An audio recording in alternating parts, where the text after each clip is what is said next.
Aujourd'hui, celles qui travaillent par nécessité ou par goût vous diront quelles sont, d'après leur expérience, les difficultés d'avoir un métier. Cette question, que faire après le bac? Je vais être une voiture de police. Je voudrais rentrer dans la marine nationale, parce que la mer me plaît. Josie, c'est comment travailler? Moi, j'ai pas une idée fixe. Il y a des métiers qui me plaisent, mais j'arrive pas à trouver mon métier. En attente de place. Tu vas faire quoi après quand tu seras grand? Je vais aller chez tout le monde. Bonjour, bonsoir à tous et bienvenue dans un nouvel épisode de Qu'est-ce que tu vas faire plus tard, le podcast sur l'orientation qui essaye de t'aider dans les choix de tes études. La semaine dernière, étant malade, vous aviez eu le droit à une sorte de bilan du podcast, mais cette semaine, après avoir mangé mon kilo de Doliprane pour le réveillon, nous revenons aux choses sérieuses. Si vous vous rappelez bien, ce mois-ci, ce n'est pas un mois comme les autres et l'émission change un peu. En ce mois de décembre, période de fête pour certains, de rassemblement pour d'autres, encore de repos bien mérité, nous n'allons pas faire une émission pour présenter un parcours scolaire comme d'habitude, mais bien le parcours associatif d'une étudiante. On va parler de l'asso avec ses objectifs, les différentes missions qu'elle propose, mais surtout le quotidien de cette étudiante au sein de l'asso pour le dernier épisode de ce format. Et donc aujourd'hui, pour conclure tout ça, on va discuter de l'AGEP, Association Générale des Étudiants de Paris, mais surtout des Agorae, c'est des épiceries solidaires par et pour les étudiants directement liés à l'AGEP. Bienvenue au Forum des Assos. Alors c'est l'association Véli-Vélo Limoges. Alors on s'appelle le LEC, Limoges Étudiants Club, Échiquier Limousin. Avec une bonne fréquentation dès l'ouverture, le Forum des associations permet à près de 300 structures de profiter d'une visibilité et d'un contact direct avec la population. Une petite association vous intéresserait pas, non? Sur le campus de la fac de lettres, la solidarité étudiante joue à plein. Tous les mardis, distribution des colis alimentaires. Il va y avoir aussi la question de trouver à manger, chef. Il y a forcément une amicale d'anciens nazis ou un club, une association. Alors vous ne l'entendez pas depuis tout à l'heure, mais pour m'accompagner durant cette émission, je suis avec Lina Abra, présidente de l'AGEP. Et j'ai envie de dire bonsoir Madame la Présidente. Comment bonsoir, ça va? Bonsoir, ça va bien et toi? Ouais, bah oui, tranquille. Dans cette émission, on va parler des Agorae, même si t'es pas présidente des Agorae, si je me trompe pas. Mais tu fais quand même partie de l'organisme pour diriger un peu tout ça. On va aussi surtout parler de ton quotidien, d'être bénévole au sein d'une asso étudiante et en même temps d'être étudiante, donc comment on fait pour gérer tout ça. Mais avant de commencer, je voulais vous remercier de suivre l'émission quelle que soit votre plateforme de podcast, plateforme où vous pouvez noter 5 étoiles si vous aimez l'émission. Pour rappel, vous pouvez suivre également toute l'actualité de Qu'est-ce que tu vas faire plus tard sur Twitter et sur Instagram pour ne rien rater. Bref, après avoir dit tout ça, on va pouvoir vraiment commencer. Déjà, est-ce que tu veux te présenter et présenter qu'est-ce que c'est l'AGEP, qu'est-ce que c'est les Agorae, qu'est-ce que vous y faites exactement? Bah oui, bien sûr. Du coup, enchantée. Comme dit précédemment, moi c'est Lina, présidente de l'AGEP. Je suis actuellement en Master 2 de politique environnementale à l'Institut catholique de Paris.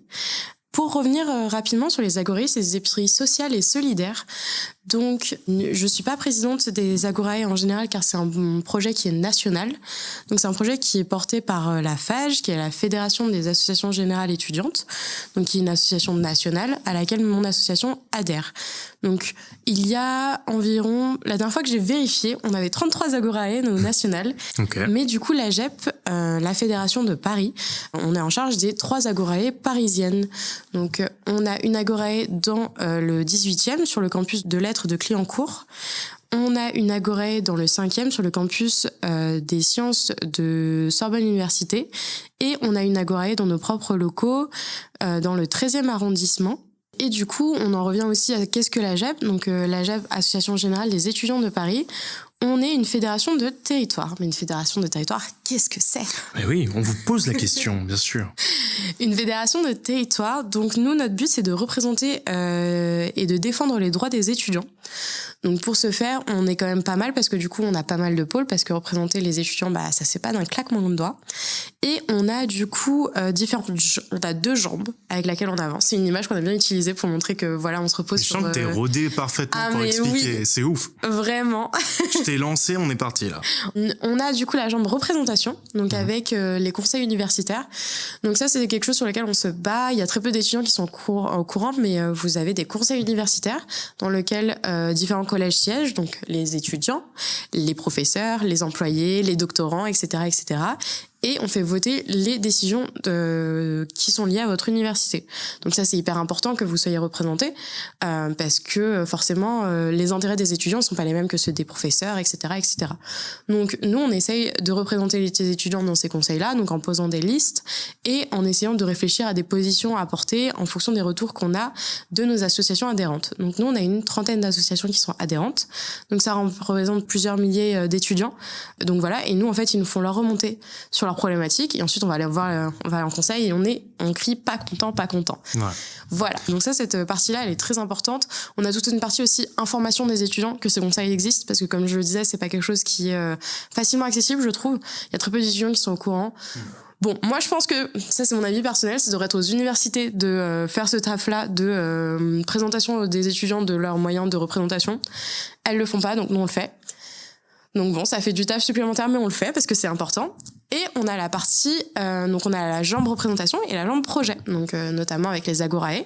Donc on a un postulat qui est que la précarité étudiante, elle touche quand même pas mal d'étudiants et c'est un réel problème. Donc on met en place non seulement des plaidoyers au niveau des universités, mais un projet qui sont les Agorae.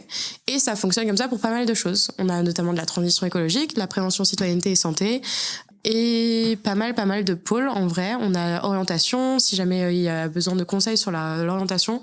On aime bien mettre en lien les étudiants, par exemple si vous voulez vous orienter en STAPS, mais que dans votre tête vous avez que des préjugés de je vais devenir prof de sport, etc. Non, pas du tout, ne t'inquiète pas. Un petit peu. Non.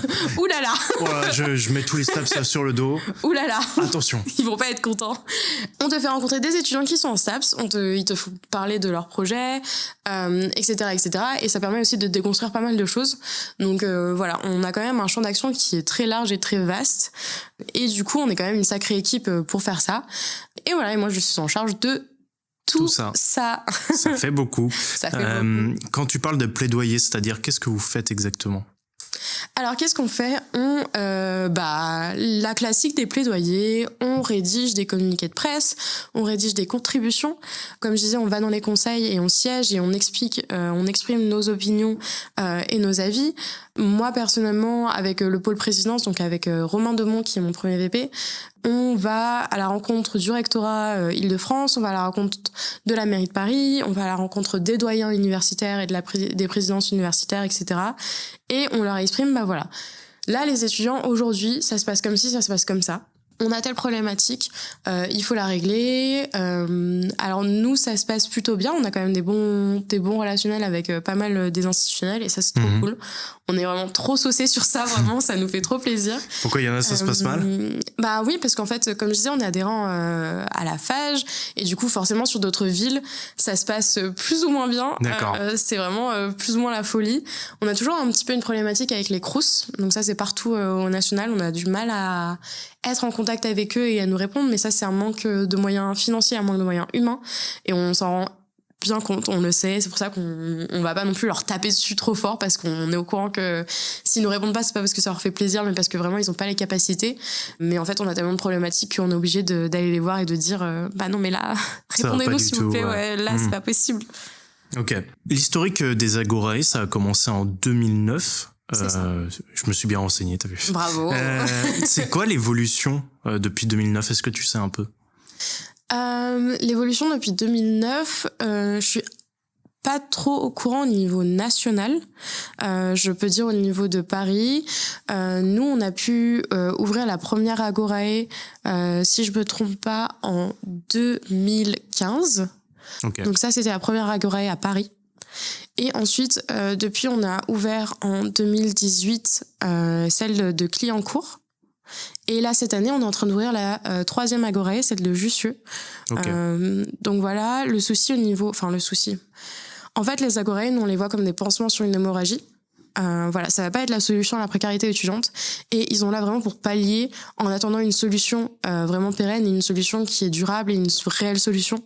Donc nous, en fait, l'ouverture de chaque Agorae au niveau national, on le vit comme une victoire et une défaite en même temps.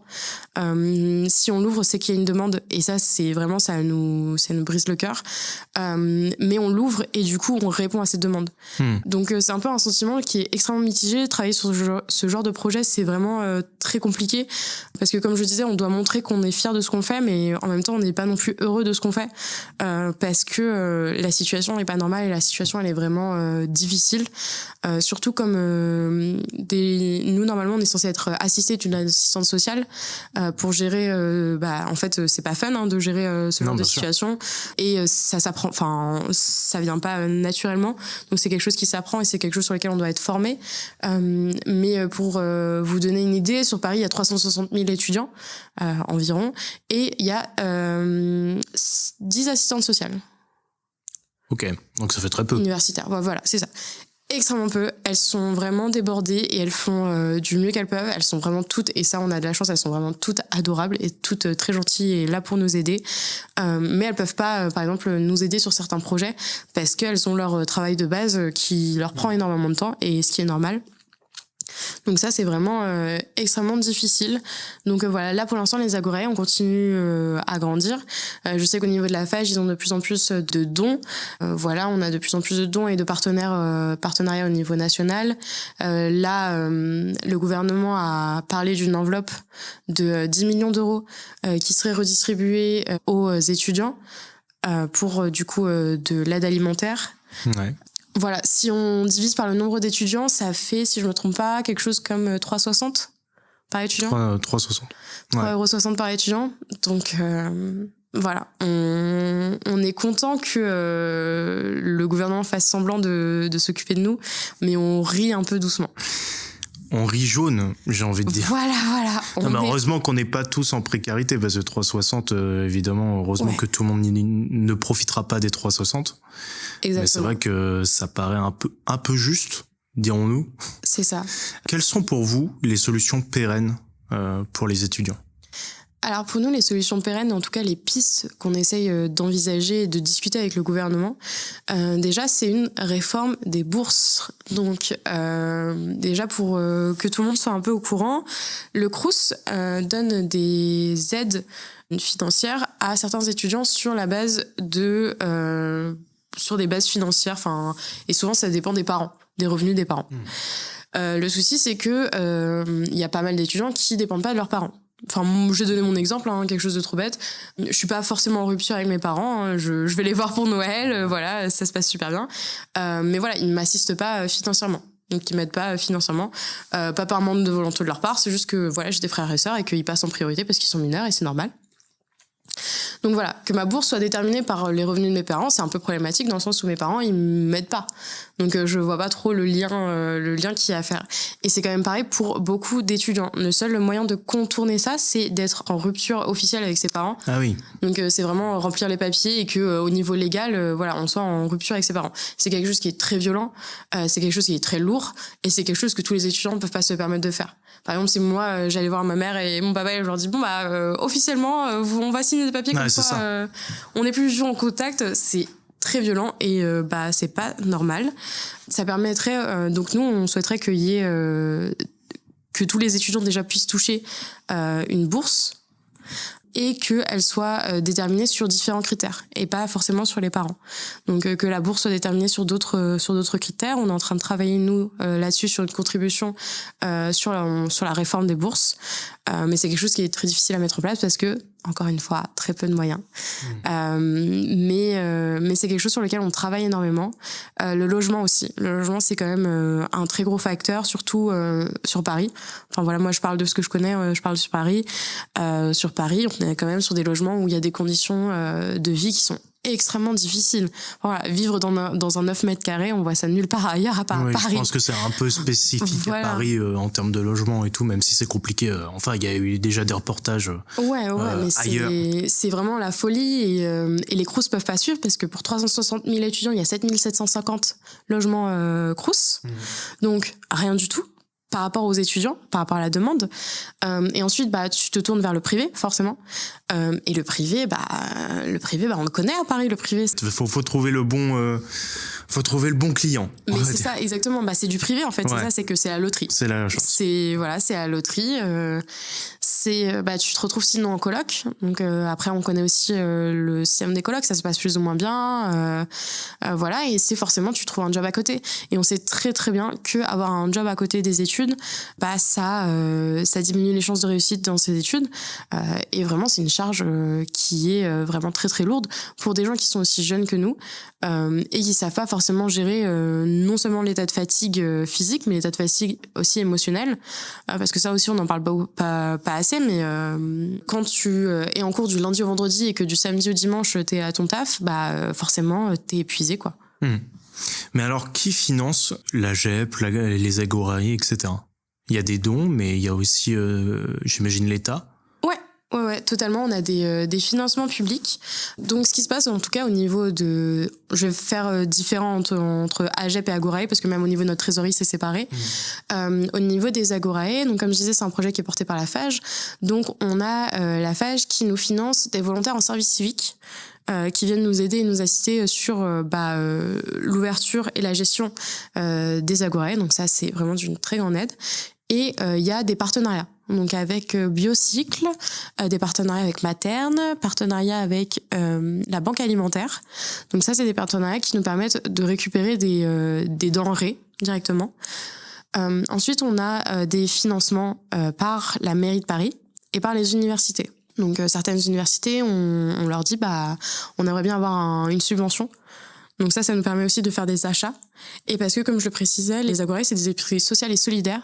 Donc on crée une communauté et on organise vraiment des choses avec nos bénéficiaires. Oui, parce qu'il n'y a pas que de la distribution de nourriture. C'est pas que de la distribution alimentaire, c'est vraiment, on crée une communauté, on organise des événements, et en fait, c'est ça aussi la spécificité, de chaque Agorae, c'est qu'on organise aussi nos propres événements.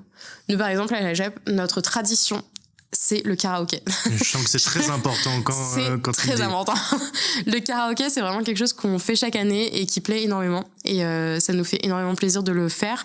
On a aussi le goûter de Noël. Le mardi des vacances, on fait un goûter de Noël et on distribue des cadeaux aux bénéficiaires. Donc ça nous fait aussi extrêmement plaisir. Donc ça, c'est avec des partenaires aussi qu'on trouve. Donc des boîtes à cadeaux. Et voilà, et ça nous permet aussi, déjà parce qu'on est des étudiants qui tiennent l'épicerie, donc forcément ce qui arrive c'est des étudiants aussi, et du coup on est sur une ambiance, une vibe qui est quand même plutôt assez cool. Souvent on a la musique parce qu'on a une enceinte et tout, voilà, ça se fait quand même... Pour que ce soit pas très sombre en mode... Ah oui, non, c'est pas du tout le but, genre vraiment on est sur une vibe quand même assez chill, assez tranquille, et que tout le monde soit à l'aise aussi, de pouvoir entrer, de pouvoir sortir, de pouvoir discuter, de pouvoir échanger, de pouvoir se poser dans notre espace de vie. Voilà, utiliser on a de quoi manger, de quoi boire, voilà, de se poser et juste être tranquille.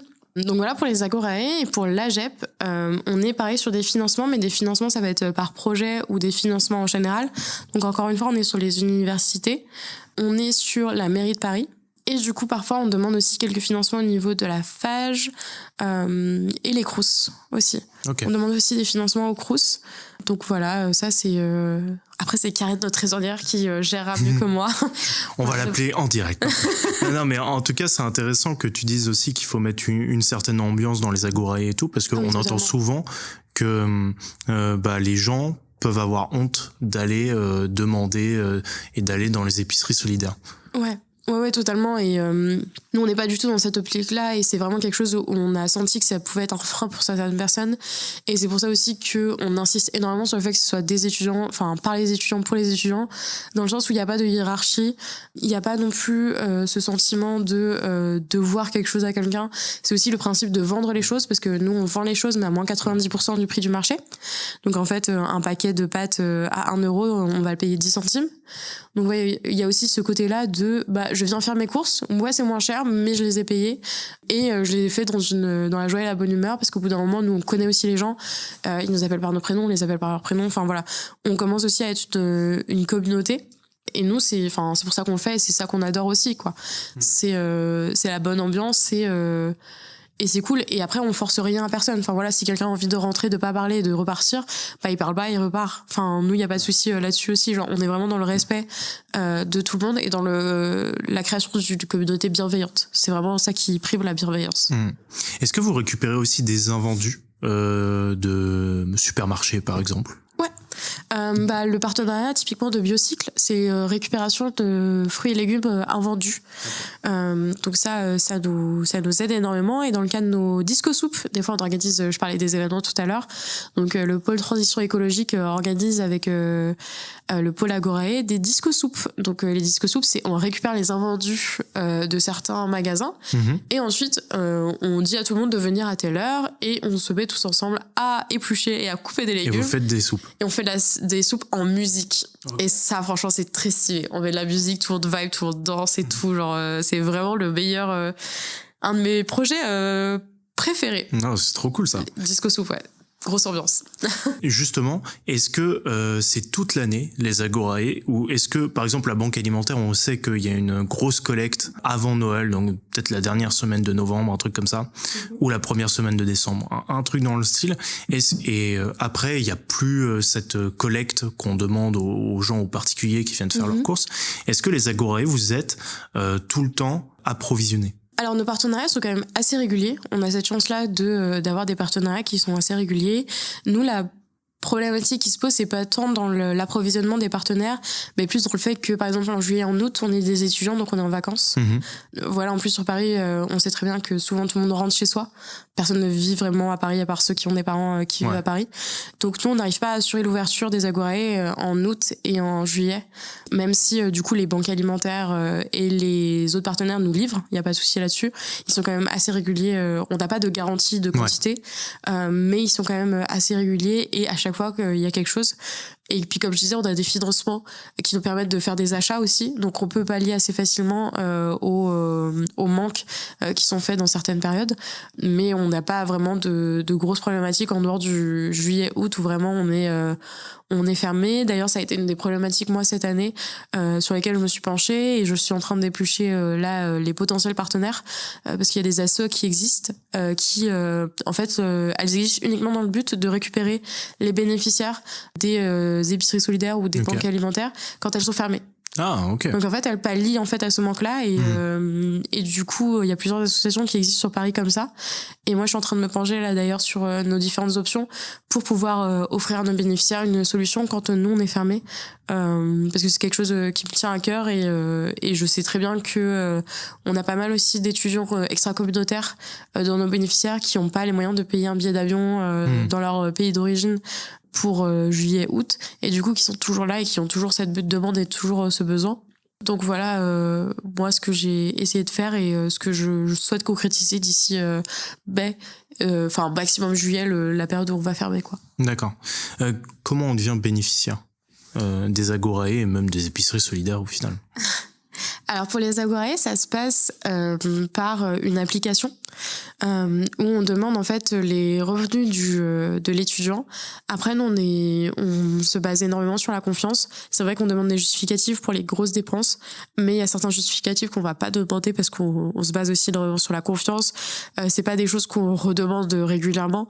Voilà, on les demande une fois par an et on fait confiance sur si la situation change, si au final vous avez des entrées de revenus, etc. Vous en avez plus besoin, on vous fait confiance pour arrêter de vous. Voilà, pour arrêter de vous-même, etc. Quand tu parles de grosses dépenses, pardon, mais quand tu parles de grosses dépenses, tu parles de quoi? Par exemple, les frais de scolarité. Ok. C'est vrai que certains sont dans des écoles privées ou dans des écoles qui sont assez chères. Par exemple, on va pas demander le détail de vos frais de scolarité. Voilà, si tu me dis que tes frais de scolarité c'est 6 000 €, bah très bien, tes frais de scolarité c'est 6 000 €. Okay. C'est quand même des justificatifs qui sont assez difficiles à demander. Par contre, voilà, pour les loyers, etc., c'est des choses qui sont quand même assez faciles à nous donner. On a toujours des situations qui sont assez particulières de je suis hébergé chez un ami, mais il me fait quand même payer, mais du coup c'est pas officiel et du coup, etc. Et là, encore une fois, on fait confiance. Un truc très droit. Voilà, c'est ça. Mais encore une fois, on fait confiance. Mais nous, il nous faut quand même un justificatif déjà que la personne est étudiante, parce que nous, on est du coup pour les étudiants. Donc, on peut pas forcément ouvrir nos Agorae aux personnes qui sont nos étudiantes, notamment par manque de moyens. C'est pas par manque d'envie, mais non seulement par manque de moyens. Et aussi parce que notre projet, il est construit comme ça et que du coup, nous, on s'aligne aussi sur notre projet. Et comme je disais, nous on crée une relation de confiance avec nos bénéficiaires, donc voilà, on fait quand même attention, mais si on peut s'arranger, on essaye de s'arranger avec eux sur les justificatifs, essayer de voir comment on peut faire. Est-ce qu'une une attestation sur l'honneur, ça suffit? Est-ce que, enfin voilà, il faut rajouter d'autres choses différemment? Enfin voilà, on essaie de s'arranger. On est quand même extrêmement disponible si besoin, notamment aussi si il y a des personnes qui sont pas francophones. On essaye aussi de remplir les dossiers avec eux pour les aider, les assister sur le remplissage des dossiers. Nous, on demande surtout de remplir un dossier sur l'application où on demande déjà où est le lieu d'études, où vit la personne, parce que c'est vrai que nous, du coup, on est sur les agorae parisiennes, mais il existe aussi des agorae, une agorae à Nanterre, une agorae à Versailles. Ouais. En Ile-de-France, il y a quand même pas mal d'agorae. On veut juste être sûr aussi que la personne s'oriente vers la bonne agorae. Par souci aussi de simplicité pour la personne. Enfin voilà, si on vit à Versailles, c'est quand même hyper chiant de venir jusqu'à Paris pour faire ses courses, alors qu'une agorae existe sur ton campus, par exemple. Est-ce que c'était une volonté de base de faire plus que des paniers repas, plus qu'une épicerie solidaire et d'organiser des activités, ou c'est venu après, vous avez senti qu'il y avait ce besoin aussi pour les étudiants de faire autre chose? Non, c'est vraiment dans la création du projet, ça a été épicerie sociale et solidaire. C'était vraiment, on crée une communauté parce qu'on est une communauté. Donc le réseau de la FACH, c'est un réseau de plusieurs fédérations de territoires et de filières. Et du coup, nous tous, on est une communauté et on voulait créer aussi ce lien-là avec les personnes et les étudiants sur nos territoires.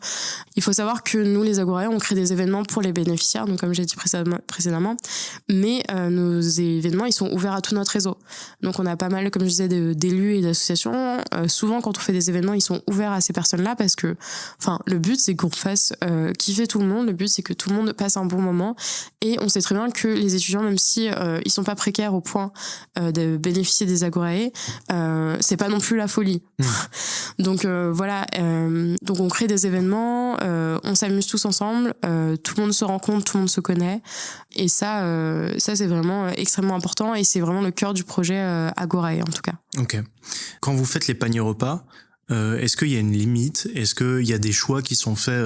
Je sais pas, tu vois, j'imagine peut-être que il y a eu un nutritionniste qui a consulté pour savoir combien on doit avoir d'apport journalier en nutriments. Enfin, ça se trouve, j'ai dit de la merde, hein. Mais est-ce qu'il y a quelqu'un qui gère ça, qui dit t'as le droit à tant parce que c'est ça un panier repas pour une personne, quoi? Alors nous, on est vraiment une épicerie, donc il y a pas de paniers qui sont créés. Mais il y a une limitation sur le prix qu'on peut dépenser par mois. Okay. Parce que en fait c'est une question de capacité, parce que sinon on peut pas fournir tout le monde. Donc en fait on a des stocks qui sont limités, en sachant que nous c'est limité à 18 € par mois. Okay. Donc si on remet à un prix normal, c'est 180 €. Voilà, donc c'est 18 €, donc à moins 90% du prix du marché. Donc ça revient à 180 € par mois, ce qui est quand même assez large. Ouais. On n'a jamais eu quelqu'un qui était short dans la limite, qui était vraiment à 16 ou 17. Okay. Voilà, genre ça a jamais posé souci. Enfin, on n'a jamais vu ça en tout cas. Donc en sachant que le panier moyen, il est autour de entre 1 et 5 €. Okay. Quand quelqu'un vient faire ses courses. Ce qui en soi est normal. Enfin voilà, si on remet un prix normal, c'est entre 10 et 50 € pour un étudiant par semaine, ce qui est totalement raisonnable et totalement normal. Donc voilà, mais du coup on a eu des étudiantes en sage-femme qui sont venues faire leur service sanitaire dans les agorae là cette année, et qui ont fait du coup un point aussi nutrition, donc comme tu disais, pour faire un point aussi nutrition, comment s'alimenter, etc. Nous on fait un point d'honneur à distribuer gratuitement les fruits et les légumes. D'accord. Parce que manger équilibré, manger sain, c'est hyper important, et on sait très bien que en situation de précarité, on va préférer acheter des pâtes, acheter du pesto, acheter de la bolognaise et bisous, ou si on fait un écart, on achètera des gâteaux ou du chocolat, parce que ça fait toujours plaisir et parce qu'on en a besoin. Mais du coup, souvent c'est les fruits et les légumes qui passent à la trappe. Alors nous, du coup, dans notre ça coûte cher aussi. Les fruits et légumes, ça coûte cher. Ça coûte aussi. C'est ça, c'est que c'est un sacré budget. Donc nous, en tout cas, dans notre épicerie, dans nos épiceries solidaires, sociales et solidaires, ils sont distribués gratuitement. Pareil pour les protections périodiques, c'est distribué gratuitement. Ça aussi, c'est hyper important pour nous. Ça sera toujours distribué gratuitement. Donc voilà, pour aussi encourager une consommation plus saine. C'est important de le dire. Vraiment. Comment on gère le stock de nourriture? Est-ce que c'est ça la plus grosse difficulté? Ouais, c'est vraiment c'est tout un système pour gérer un stock parce que on n'est pas professionnel. Mais c'est ça, vous avez appris sur le tas ou il y a quelqu'un qui est venu vous former un peu sur la chaîne du froid ou des trucs comme ça? Oui, en général, on a un partenaire au national qui s'appelle Andes. Voilà, c'est un réseau national d'épicerie solidaire. Et qui nous fait des formations quand même sur les réglementations, tout ce qui est au niveau légal, quoi. Vraiment, parce que forcément, chaîne du froid, réglementation sanitaire, etc., c'est pas des choses qui s'inventent. Non, et puis tu peux avoir des contrôles et tout, j'imagine. Voilà, donc exactement. c'est chaud. Ouais. Il y a des contrôles sur la fréquence de nettoyage, donc ça aussi, c'est pas des trucs qui s'inventent. Donc voilà, les sols, c'est à chaque ouverture, le frigo, c'est voilà toutes les semaines. Enfin voilà, il y a des choses aussi qui s'inventent pas. Donc on a quand même des formations par Andes, donc pour tout ce qui est au niveau légal. On a des passations de bureau en bureau sur les choses un peu plus nos trucs en interne, quoi. On a un Excel pour pour suivre la caisse ou pour suivre les stocks ordures et tout, etc. Mais oui, nous du coup c'est comme ça qu'on se forme parce qu'on débarque, notre passation est en juillet, on débarque en mode bon on regarde notre local, on voit tous les stocks, on voit tous les cartons, mais voilà, c'est ça, et on est en mode mais qu'est-ce qui se passe? Et surtout que c'est aussi, au bout d'un moment, tu t'appropries l'espace. Voilà, t'as des cartons qui sont un peu partout, t'as des stocks qui sont un peu en bazar, et en juillet, ça te paraît être la folie. Et puis t'arrives en décembre et on te demande Lina, tu sais où ils sont les pâtes? Et ben toi, t'es en mode, elles sont là-bas. Moi, elles sont là, elles sont là-bas. Si on a plus là, elles sont là. Enfin, vraiment, tu commences à t'approprier aussi l'espace, à t'approprier les rangements. Tu commences à connaître aussi les habitudes alimentaires des bénéficiaires. Ouais. Donc voilà, s'il reste 10 bidons d'huile, c'est pas la même chose que s'il reste 10 conserves de cassoulet, par exemple. Ouais. Voilà, tu sais qu'il y a une urgence un peu plus haute que l'autre. Donc tu commences à comprendre aussi qu'est-ce qui va commencer à partir, qu'est-ce qui va rester, etc., etc. Donc voilà, c'est des choses que tu apprends, c'est une expérience que tu gagnes aussi, et tu essaies de passer le maximum à tes pious. Quand tu fais ta passation, voilà, tu essaies de leur expliquer, voilà, ça c'est le plus. C'est quoi des pious? Des pious. Tes pious, c'est les nouveaux. C'est ceux qui vont prendre la relève après toi. Quand ils sont pas encore élus, tu les appelles tes pious. Donc voilà, c'est encore en formation, et quand ils sont en période de formation, c'est encore tes pious, et puis ensuite. Après, ils prennent leurs ailes. Ouais, c'est ça. Après, ils prennent leurs ailes, et toi, tu deviens un vieux. Ah là là, c'est dur. Et ça, c'est dur. Mais comment on gère une équipe justement comme ça de base? Alors de base, c'est plutôt petit normalement, et puis en fait vous ouvrez au fur et à mesure des épiceries, ce qui est pas forcément une bonne nouvelle au vu de la précarité des étudiants. Mais du coup, ça devient de plus en plus gros. Est-ce que vous vous en sortez pour gérer une équipe comme ça? Alors concrètement, il faut des compétences managériales. Donc, encore une fois, moi, j'ai eu de la chance, c'est que j'ai quand même assez bien la tchatch. Genre, je parle bien avec les gens. Je pense que les gens l'entendent. ça se transmet à travers le micro. Je parle quand même assez facilement avec les gens, peu importe qui ils sont, peu importe leur caractère et tout, etc. On a forcément des gens qui sont dans le bureau.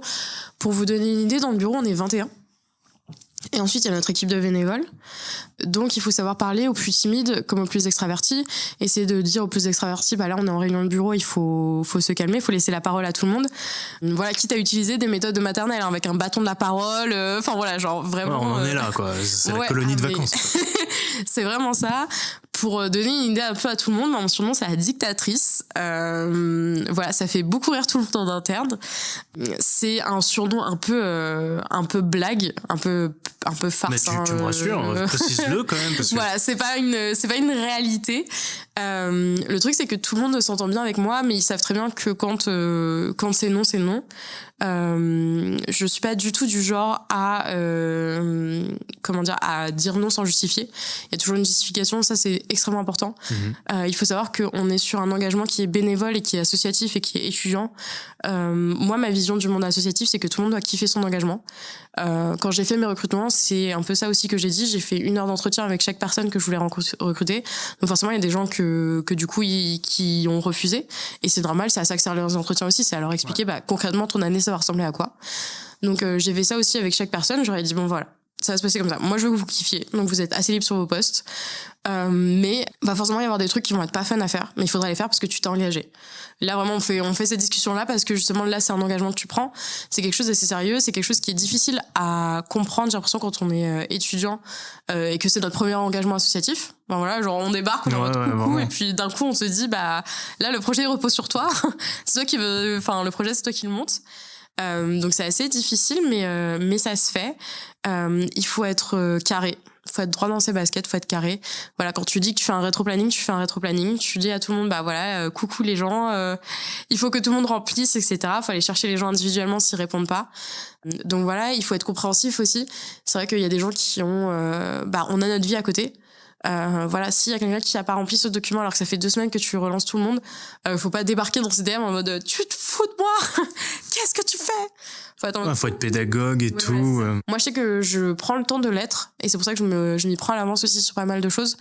Moi, quand on me parle d'un week-end à l'extérieur de l'Île-de-France en me disant oui, on va faire ça, on va faire ci, ok, très bien. Faut s'y prendre à l'avance. Ouais, voilà, c'est ça. C'est que moi, vous me dites ça, très bien. Moi, j'ai besoin de quelles informations moi j'ai besoin? J'ai besoin du transport, j'ai besoin du logement, combien ça va coûter, etc. Vous faites un point avec la trésorière, vous me dites si c'est ok, si c'est pas bon, c'est pas bon. On revient me voir une semaine plus tard. Oui, bon, bah, on s'est posé. Au final, je pense que ça va pas être possible, mais on va le faire dans 6 mois. Ok, très bien. Alors que moi, quand on est venu me voir avec ce projet, je le savais que ça allait pas être possible parce que j'ai de l'expérience, je sais, ça fait plusieurs années que je suis là. Il y a pas les sous. Oui, voilà, je le sais. Concrètement, je sais, mais surtout avec certains, parfois avec des délais, tu vois, genre on arrive pour un projet dans 1 mois, genre tu sais, mais tu dis pas non, tu dis ok, très bien, mais dans ces cas-là, moi j'ai besoin de telle et telle information. Ils travaillent dessus, ils se rendent compte que c'est pas possible, ils reviennent te voir, bah c'est pas possible, ok, mais dans ces cas-là, est-ce que vous voulez qu'on le fasse plus tard? Et on le fait plus tard, et ça se passe super bien, et tout le monde kiffe, et même si ça se fait pas dans les délais qui se souhaitaient, bah ça se fait quand même, et tout le monde est content. Et le but aussi, c'est que tout le monde reparte en ayant un apprentissage.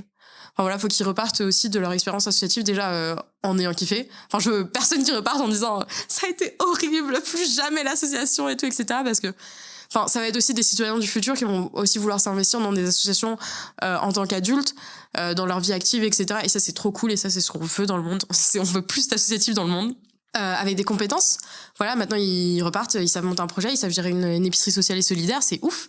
Enfin voilà, tout le monde ne peut pas faire ça, genre gérer des stocks, gérer une caisse, monter un projet, faire de la com, savoir ce qui marche et tout, etc. Donc ça, c'est oufissime. Et voilà, donc tu repars avec des souvenirs, une expérience et aussi des relations humaines. Enfin voilà, moi, la plupart de mon bureau, c'est devenu vraiment des potes, des amis proches. On fait des soirées ensemble, voilà, des soirées de travail où on est là jusqu'à 1h du matin à peaufiner un projet parce que vas-y, ça nous saoule, il faut que ce soit fait et que voilà. Et c'est le but et c'est voilà, et tu ressors aussi avec un sentiment d'accomplissement parce que t'as fait quelque chose en fait. Comme je disais, c'est aussi un engagement qui est citoyen et tu repars, bah voilà, t'as réussi à donner de la nourriture à des personnes qui en avaient besoin. T'as réussi à représenter des étudiants qui en avaient besoin. Tu t'es battu, t'as mené des combats. Il y en a certains qui ont porté leurs fruits, il y en a certains que tu passes à tes pious et qui vont les mener aussi. Enfin voilà, et d'ici 4 ans, bah peut-être que ces combats, bah ils auront porté leurs fruits. Peut-être que d'ici 5 ans, on aura une réforme des bourses et que, enfin voilà, les étudiants ils sont plus tous en situation de précarité et toi t'auras porté ta pierre à l'édifice. Et voilà, et ça c'est trop cool et ça permet aussi d'avoir une vision aussi plus large que tes études. Parce que c'est vrai qu'en tant qu'étudiant, bah, on tombe vite dans une routine de les potes et les études et la famille de temps en temps. Tu tombes vite dans une routine et en fait ça permet non seulement de casser ta routine, mais ce que j'adore aussi dans mon association, c'est que en fait, c'est des étudiants de différentes universités, de différentes filières, et que jamais dans ma vie j'aurais pu être pote avec un étudiant à Sciences Po, avec une fille qui étudie l'ortho à Sorbonne Université, puis un mec qui est à l'université Paris-Cité en médecine. Enfin voilà, ça n'a aucun sens quoi. Genre vraiment mon bureau il est hyper divers et varié et ça fait trop plaisir quoi. Enfin tu te crées un groupe de potes qui est juste incroyable et que enfin jamais dans ta vie normale t'aurais pu rencontrer autant de monde quoi. Mais est-ce que tu veux décrire un petit peu les différents postes qu'il y a dans les Agorae pour expliquer un peu aux gens qui peuvent être intéressés, tu vois, par exemple, de postuler? Alors, dans les Agorae, oui. Après, les plus gros pôles, c'est au niveau de l'AGEP, donc de l'association. Donc, dans les Agorae, on a les vice-présidents en charge des Agorae. Donc, c'est eux qui chapeautent tout. Donc, que ce soit au niveau des ouvertures, de la gestion des bénévoles, etc., gestion des stocks, etc. Ça, c'est le vice-président en charge des Agorae. Ensuite, on a les chargés de mission événementiels. Donc, c'est eux qui s'occupent des grosses soirées. Non, je rigole. Pas du tout. Mais tu peux le dire. Des événements. Donc, comme je disais, événements culturels, événements sportifs, voilà, ou juste événements loisirs, donc karaoké, etc. Ensuite, on a les chargés de mission partenariat, donc qui sont en charge de développer les partenariats et d'entretenir nos partenariats. Et ensuite, on a les bénévoles qui sont là ponctuellement pour les ouvertures ou pour les événements. Voilà, on les mobilise assez régulièrement, et pour les collectes aussi, on fait de temps en temps des collectes sur des week-ends. Donc on leur dit, les gars, si vous êtes dispo 2 heures, 1 heure ou 2, passez nous aider pour les collectes. Donc voilà. Est-ce que tu dirais justement qu'il y a des postes qui nécessitent beaucoup plus de temps et d'autres où ça va si t'es absent tu vois, 2 semaines, c'est pas un souci, tu vois. Ouais, là, je les ai donnés dans l'ordre croissant. Du coup, vice-président, chargé de mission, bénévole. En termes d'investissement aussi, c'est pas la même chose. Un vice-président Agorae, il est au comité exécutif, donc au bureau de l'AGEP. Donc ça veut dire que non seulement il est impliqué dans ses missions Agorae, mais on attend de lui qu'il soit impliqué dans l'AGEP, donc dans l'association en général. Donc forcément, en tant que vice-président, voilà, déjà on est déclaré à la préfecture, on est officiellement présent, etc., etc. Donc ça, je dirais que c'est un investissement. Je dirais que c'est une 10aine d'heures par semaine. Donc c'est plutôt, ouais, voilà, c'est quand même pas mal. Ensuite, on a les chargés de mission. Les chargés de mission qui font partie du coup du comité exécutif. Donc les chargés de mission, ils ont vraiment une mission spécifique dans le pôle. Donc comme je disais, événementiel ou partenariat. Moi, je dirais, après, ça dépend vraiment des chargés de mission et de leur investissement, mais je dirais qu'on tournerait autour de entre 5 à 3 heures d'investissement par semaine en fonction de ce qu'ils peuvent. Donc voilà, ils peuvent aussi s'investir dans les missions de l'AGEP en général s'ils ont envie. Mais en général, on va juste leur demander de se concentrer sur leur mission et de ce qui les fait kiffer aussi. Voilà. C'est des postes qui sont quand même assez libres et assez larges. Et ensuite, bénévole, c'est vraiment, comme je disais, on est sur une conversation WhatsApp, on dit, on ouvre à telle heure, ou on fait ci, on fait ça, qui veut venir, et vraiment, il n'y a pas de suivi de qui souhaite, qui est là, qui va changer, genre vraiment, c'est qui veut peut, enfin voilà, et chacun vient quand il peut. C'est quoi une journée type de distribution, justement, dans les Agorae? Alors, une journée type, c'est arriver 15h, même parfois 14h si on a une livraison. Il y aura une livraison soit Biocycle, soit banque alimentaire. Ok, c'est des gens de banque alimentaire et de Biocycle qui amènent, c'est pas vous qui allez les chercher. Exactement, qui nous les amènent, qui nous les distribuent. Ça, on est très reconnaissant pour ça parce que du coup, nous, ça nous enlève quand même pas mal de logistique. Ou alors, il y a une livraison d'une commande qu'on a fait. Donc parfois, on commande aussi, comme je disais, on achète avec les subventions qu'on a. Et du coup, c'est ranger l'Agorae, et ranger du coup toutes les livraisons. Ensuite, 15h45, c'est mise en place de la caisse, donc avec l'ordinateur de l'asso et la caisse, etc. Et ensuite, voilà, remise en place des rayons s'il y a besoin de stock, etc. Ouverture à 16h. Et ensuite, voilà, c'est accueillir les gens qui passent, les encaisser, remettre en stock au fur et à mesure. On est souvent 2 pour faire l'ouverture, parce que c'est difficile de faire la caisse et de remettre en stock en même temps. Donc, comme je disais, souvent un petit peu de musique et tout, etc. Discuter avec tout le monde, voilà. Ensuite, 20h fermeture, on compte la caisse, on range la caisse, on nettoie le sol, et on y va. Ok. Donc, ça fait quand même des sacrées journées, c'est du 15h, 20h30 en général. Ok. Et donc ça, c'est généralement quand vous avez pas de cours dedans, quoi. Ouais. Alors du coup, nous, on a un planning qui est quand même assez, du coup, avec toutes les personnes du comité exécutif pour essayer d'avoir un roulement. Et comme je disais, on a notre volontaire en service civique qui du coup est là du coup à chaque ouverture parce que c'est ses missions de s'occuper de ça. Donc voilà, plutôt cool en vrai. Ok. Est-ce que vous entraidez entre épiceries, tu vois, il y a pas que les Agorae, mais est-ce que vous vous entraidez entre vous ou est-ce que ça reste vraiment, j'allais dire chacun dans son coin, mais ça fait un peu péjoratif. Je cherche pas forcément le côté péjoratif, mais est-ce qu'il y a de l'entraide entre vous? Alors, en fait, il n'y a pas vraiment de contact parce que nous, on fonctionne, là, on fonctionne bien et c'est vrai qu'on prend pas le temps d'aller voir les autres. Mais c'est vrai que si on vient nous voir, nous, il n'y a pas de souci, on travaille avec les autres personnes, etc. Mais c'est pas une démarche dans laquelle on est, déjà parce que j'ai du mal à visualiser comment. Ouais. Parce que pour l'instant, chacun fonctionne. Non, tu vois, les manières de fonctionner. Ouais, voilà, c'est ça. Non, pour l'instant, ça fonctionne bien. Après, je pense que nous, on a cette particularité-là d'être un réseau national. Et si on a besoin d'entraide et tout, etc., on va aller voir les agorais, par exemple de Nanterre ou de Versailles et tout, etc., pour essayer de mettre en place des événements ou quoi. On a un peu cette facilité-là on les connaît déjà, ils font partie de notre réseau, donc on va faire des choses. Mais c'est vrai qu'on n'est pas fermé à l'idée, mais c'est pas une démarche qu'on a pour l'instant. Ok. Donc, voilà. Comment on gère son emploi du temps en tant qu'étudiant et bénévole, notamment avec les partiels, mais il n'y a pas que les partiels, il y a les cours et tout. Comment vous faites pour gérer tout ça? Toi, comment tu fais par exemple? Alors moi j'essaie d'être un exemple pour les membres de mon association parce que en tant qu'étudiant, on a tendance à être très passionné et à mettre de côté nos études. Sauf que du coup, c'est pas forcément la meilleure chose. Moi, je suis pas du tout partisane de ça. Moi, je veux que les gens soient étudiants d'abord et engagés. Ça fait partie aussi des apprentissages. J'en parlais tout à l'heure. Les choses que tu apprends, c'est aussi à répartir ton temps et à apprendre à gérer ton emploi du temps. Moi, je travaille avec un agenda Google Calendar où dessus il y a tous mes cours, il y a tous mes partiels, il y a tout mon associatif qui est noté. Et en fait, les membres de mon bureau et les membres de mon réseau ont accès à mon Google Agenda et ils peuvent me rajouter des rendez-vous et des temps quand ils veulent. Mais du coup, ils voient très bien quand je suis occupée. Mais du coup, moi, ça me force aussi à une discipline de... Voilà, si je suis en temps perso, je le bloque parce que, j'ai pas forcément envie qu'on me mette un rendez-vous si je suis en train de boire un verre avec des potes ou etc. Si je suis en révision, je le note aussi. Je dis, là, ce matin, je suis en révision. Et c'est ça qui est le plus difficile, c'est quand t'as des temps off, de te laisser du temps, genre soit pour dormir, par exemple, le matin.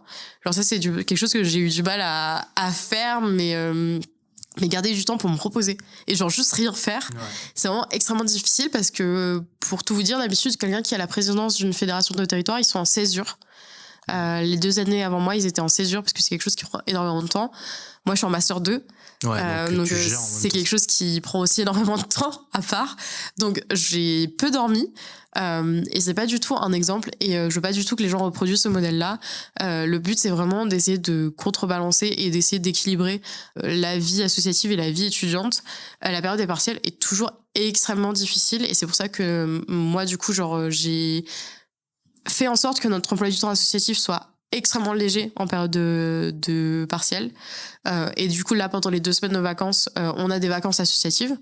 Donc, c'est les seules qu'on a de l'année, mais du coup, elles seront à notre mi-mandat, parce que de juillet à décembre, du coup, après, on a 2 semaines de vacances et ensuite on reprend.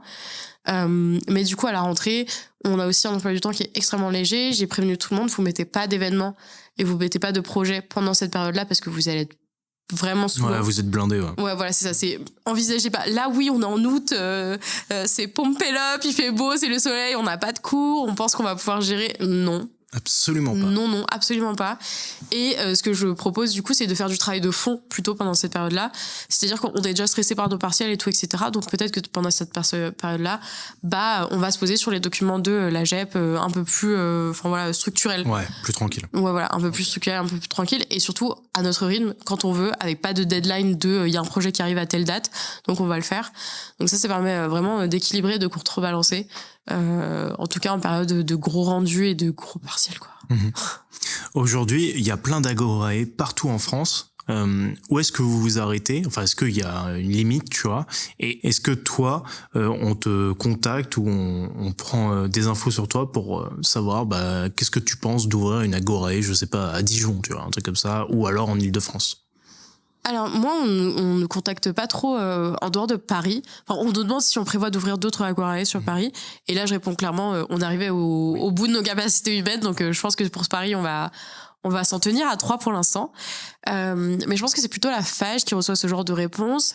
Et ils sont vraiment dans une optique d'en ouvrir de plus en plus. Parce que du coup, là, il y a de plus en plus d'agorae qui ouvrent. Ça se voit chaque année, il y en a 2 ou 3 qui ouvrent. Ce qui est un gros travail pour chaque fédération qui en ouvre.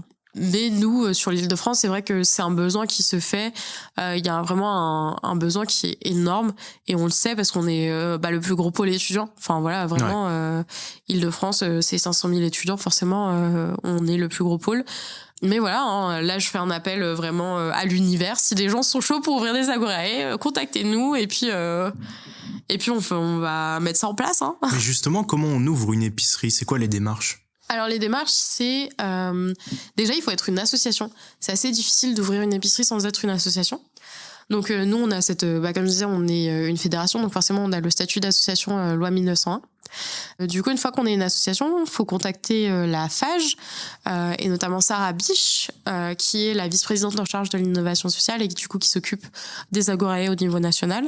Et il y a tout un accompagnement parce que des employés sont présents au niveau de la FAGE pour s'occuper des agorae. Okay. Donc il y a tout un accompagnement sur le fait de monter une agorae sur un territoire.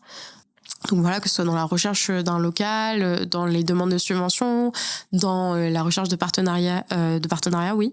Donc voilà, il y a quand même une assistance qui est mise à disposition par la FAGE pour la création de ces agorae-là.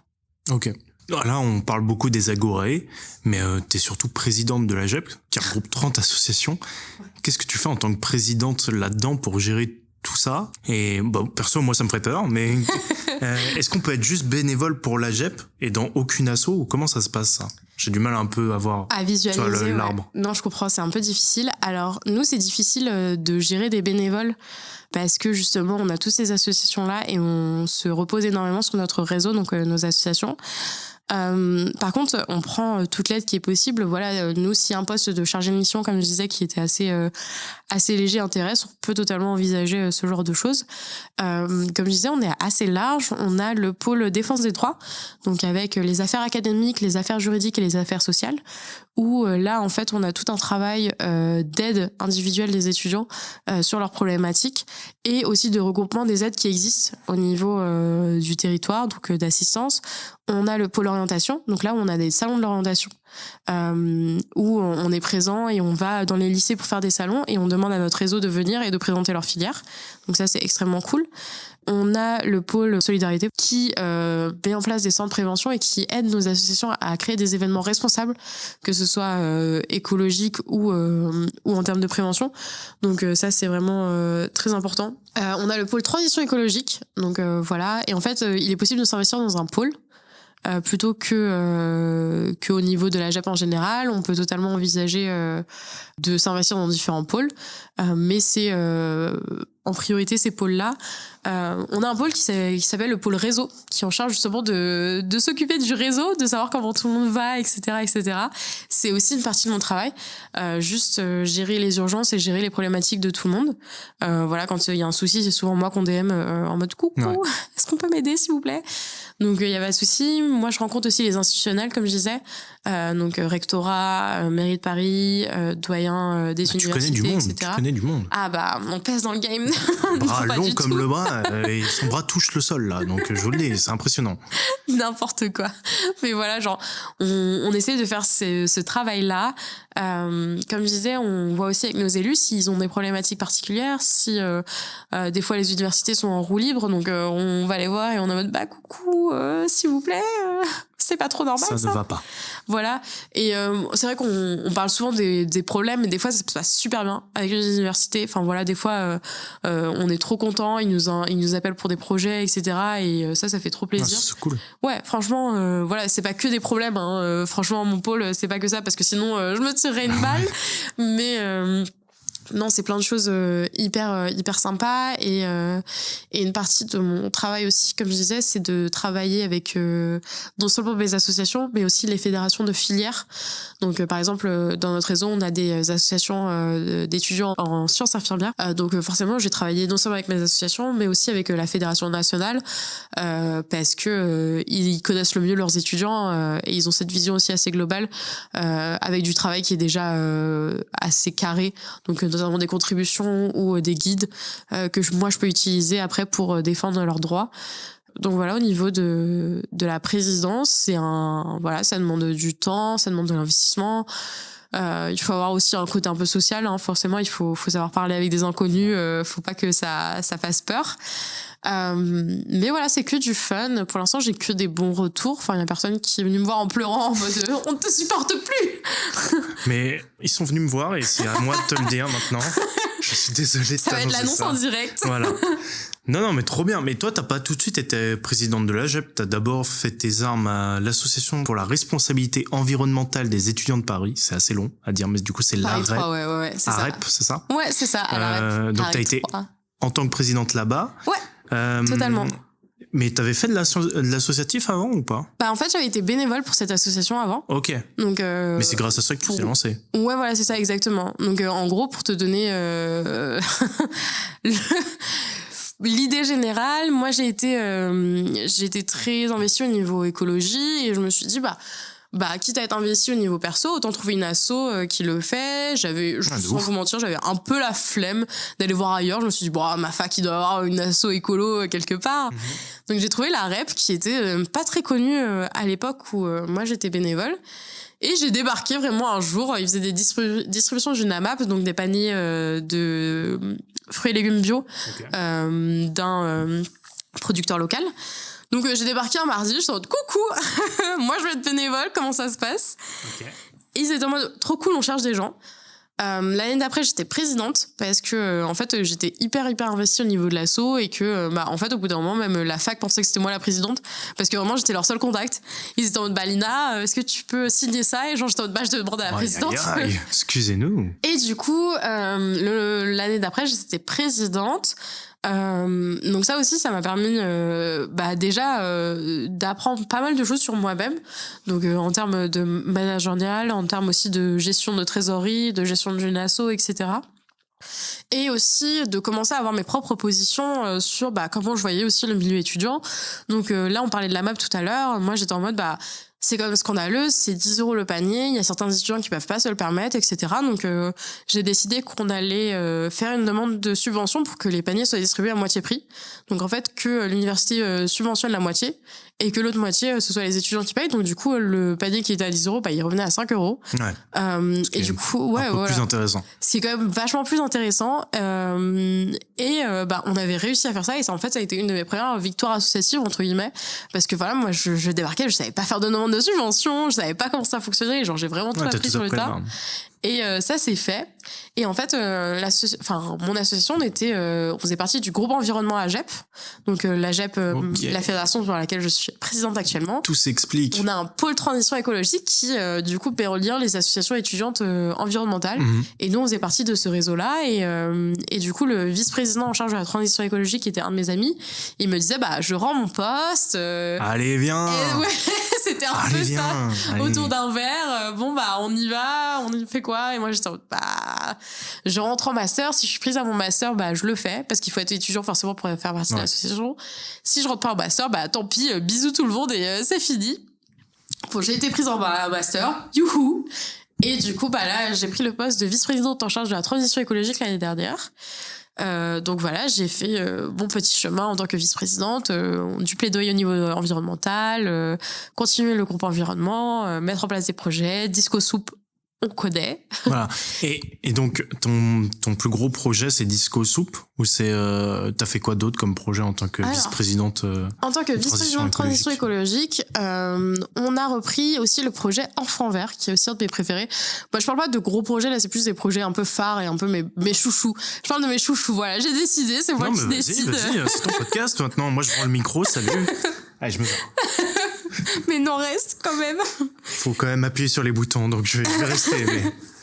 Non, mais du coup, voilà, le projet Enfants Verts, c'était un projet assez cool qui a été mis en place par Solisup, donc une association du réseau. Et en fait, c'est 6 ateliers de 15 minutes de sensibilisation aux différentes thématiques environnementales auprès des primaires. Donc en fait, moi ce que je fais, c'est que je formais les étudiants à pas mal de choses, donc notamment utilisation de l'eau, tri sélectif, agriculture, déchets, etc., etc. Et ensuite, je leur présentais les ateliers et je leur disais maintenant on va dans une école et on va apprendre ça à des petits enfants.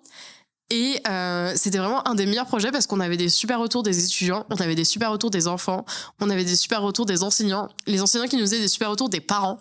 Franchement, les parents, ils venaient nous voir, ils étaient en mode mais nous aussi, on apprend des choses. Ouais, voilà, c'est ça. Mais c'est que les enfants, du coup, c'est vraiment des éponges.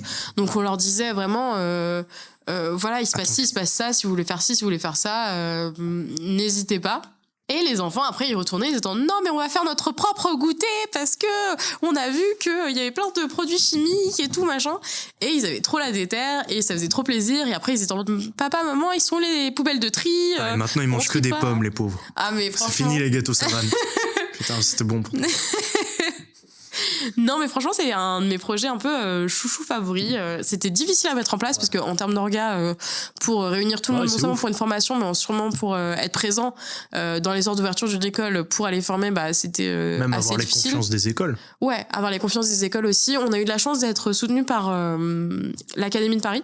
Okay. Donc on avait la chargée de mission au développement durable de l'Académie de Paris qui a entendu parler de notre projet et qui a kiffé, avec qui on a eu un rendez-vous et qui est en mode envoyez-moi votre plaquette de projet et moi je l'envoie aux écoles. Et du coup forcément à partir de là vachement plus simple d'avoir le contact des ouais voilà, de ouf, franchement c'était trop bien. Et du coup, ça, c'était vraiment un de mes projets chouchou. Et aussi la partie un peu plus représentation. Donc, comme je disais, là, c'est la partie projet. La partie représentation de mon poste, c'était aller dans les groupes de travail environnement des universités pour essayer de faire un peu du plaidoyer sur ce qu'attendaient les étudiants et sur ce qui était attendu aussi des universités. Il faut savoir que l'université Paris-Cité a réussi à mettre en place une UE transition écologique. Donc l'année dernière, donc ça on était vraiment hyper contents, c'était une de nos victoires aussi, on était vraiment très saucés d'avoir réussi à faire ça. Et voilà, on essaie aussi de faire de plaidoyer au niveau des labels parce qu'il faut savoir que les universités peuvent obtenir des labels écologiques. Donc notamment le label DDRS qui est fait en lien avec le ministère de l'Éducation nationale et le ministère de la Transition écologique.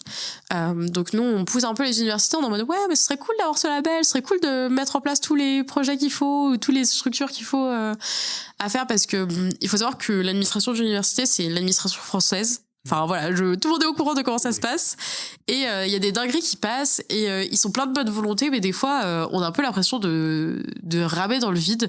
Un exemple très récent, une université qui nous dit on va baisser le chauffage sur un campus parce qu'il fait vraiment trop chaud. Ouais. Ok, trop bien, trop cool, trop bonne idée. En plus tout le monde est d'accord, tout le monde crève de chaud à l'intérieur, très bien.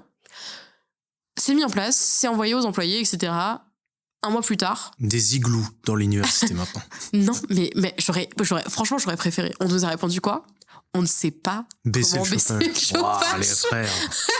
C'est compliqué, là. Et ils ont fait le tour de tous les employés, de toute la maintenance, de tous les étudiants. Mais j'imagine la scène. Personne ne savait baisser le chauffage.